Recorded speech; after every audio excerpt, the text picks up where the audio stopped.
जमीन आधा ले लेंगे, कहीं कहते हैं जिसके पास 2 मकान है उसको 1 मकान मुस्लिम समाज से जोड़ लेंगे।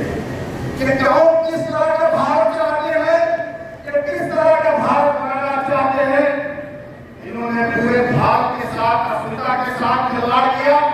जहां पर प्रज्वल रेवन्ना के समर्थन में वोट मांगने गए, जहां पर 2976 महिलाओं के साथ बलात्कार किया, वो वोट मांगने के काबिल नहीं है। उनकी हैसियत भारत की जनता से माफी मांगनी चाहिए, उनको वोट नहीं मांगना चाहिए।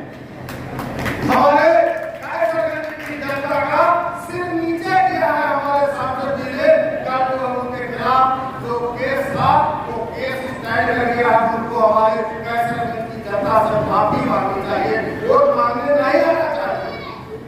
ये कैसा भारत चाहते हैं जहां पर घोटाला, जो वित्त मंत्री है निर्मला सीतारमण के पति कहते हैं कि 7,000 करोड़ का घोटाला, जो इलेक्टोरल बॉन्ड का घोटाला है, वो विश्व में इतना बड़ा घोटाला कहीं नहीं हुआ।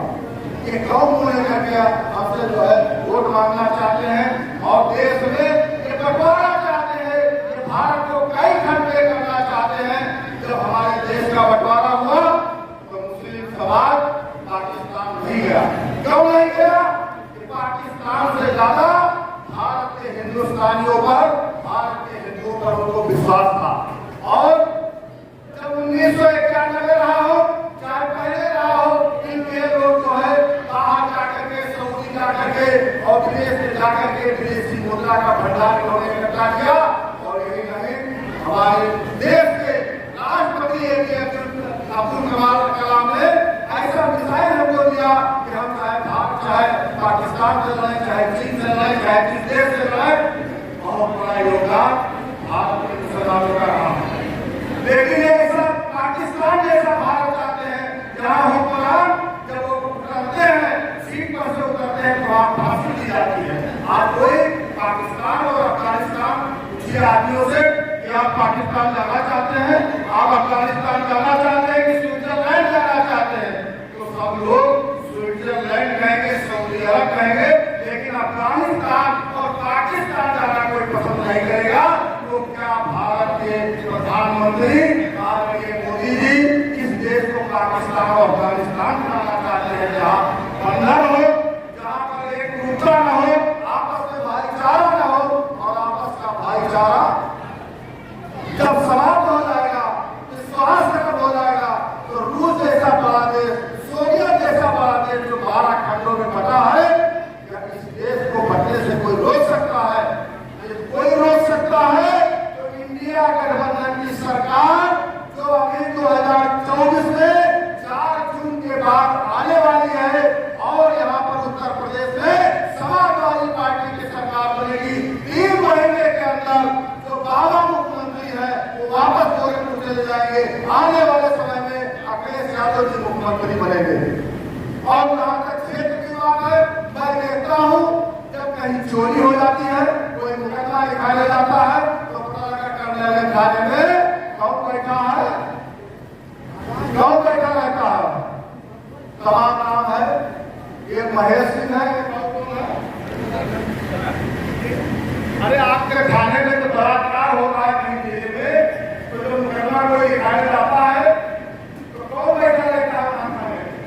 भारतीय जनता पार्टी जिसको कहते हैं अशोक सिंह, चोरी हो जाए तो वहां पर मुकदमा लिखाया जाए तो अशोक सिंह बैठे हैं। कहीं पर किसी का कार चल जाए, कोई कार चला ले, खेत का, तो अशोक सिंह बैठे मुकदमा नहीं लिखने देंगे। तो ये दलाली का फंदा जो हमारे कर्नल में है, मैं भी देखता हूँ, हमारा कटरा भी उन्हीं से प्रभावित रहता है। कहीं कोई आता है तो 500 रुपया लेकर के उल्टा मुकदमा दिखा देते हैं।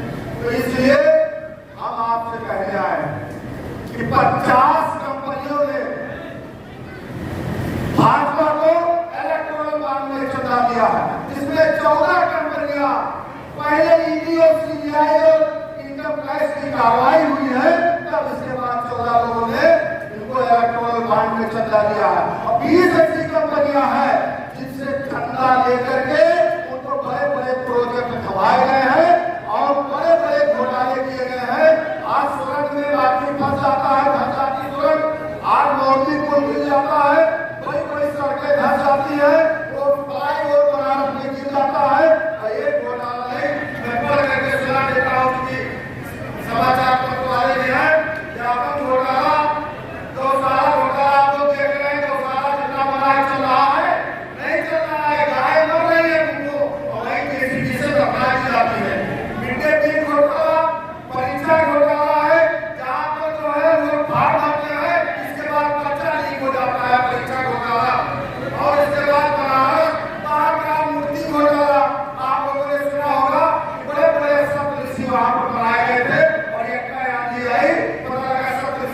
नेपाल में। तो इसलिए महाकाल पूर्ति घोटाला, रेलवे कवच घोटाला, अडानी खदान घोटाला, कोयला घोटाला और कोरोना में 40,000 करोड़ रुपया।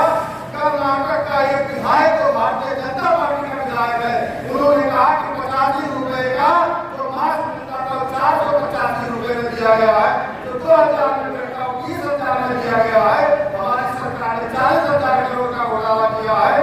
इन्होंने आपदा में औसत ढूंढ लिया। राष्ट्रीय झंडा घोटाला, आयुष्मान घोटाला, आप लोग और ले लीजिए। आयुष्मान घोटाला में जो 5 साल पहले भरे उनकी बीमारी का पैसा निकाल लिया गया। जिनके लड़के 4-4, 5-5 लड़के हो गए, उनकी शादी उत्तर प्रदेश में करा दी गई। कोई घोटाले से छूटा नहीं, पूरी नदी भारतीय जनता पार्टी के लिए बह रही है। इसलिए आने वाले समय में कर्नल के साथियों, वीर साथियों, आपके देश के पुल बनाने का काम माननीय योगेश प्रताप सिंह ने किया है। यहाँ के लोग नहीं जानते थे कि पुल कैसा होता है, बड़े-बड़े पुलों का निर्माण करा, जितनी सड़कों का निर्माण आपकी सुविधा के लिए कराया है, भारतीय जनता पार्टी उसका जो है मरम्मत नहीं करा सकती है। इसलिए आपसे कहना चाहता हूँ कि माननीय योगेश प्रताप सिंह जी की इज्जत रही है, कटरा में हमारी जैसे इज्जत रही है, वैसे यहाँ पर माननीय योगेश प्रताप सिंह जी की इज्जत रही है। उनके इज्जत और सम्मान का ख्याल करते हुए भारी मतों से जिता दीजिएगा। इन्हीं शब्दों के साथ